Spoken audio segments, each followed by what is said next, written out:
ఈ సమయం ముందు దేవుడు మనల్ని ఎందుకు పిలిచాడంటే ఆయన్ని ఆరాధన చేయటానికి. దేవుని స్తోత్రం. ఆరాధన చేయటానికి. దేవుడు ఇశ్రాయేలు ప్రజలను కూడా ఆరాధన చేయటానికే ఆ బంధకాల్లోంచి దేవుడు ఏం చేసినట్టు విడిపించాడు. దేవుని స్తోత్రం. విడిపించి 10 తెగుళ్ళు పంపించి ప్రజల్ని విడిపించాడు. దేవుని స్తోత్రం.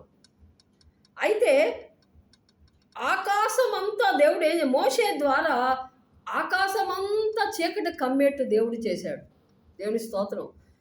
ఆ దేశములో చీకటి కమ్మిందంట.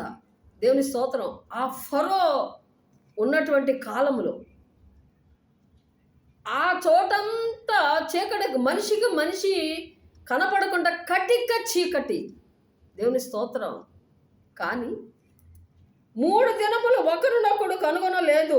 అయినను తానున్న చోట నుండి లేవలేకపోయాను. అయినను ఇశ్రాయేలుకందరికీ వారి నివాసములో వెలుగుండెను. ఆమేన్.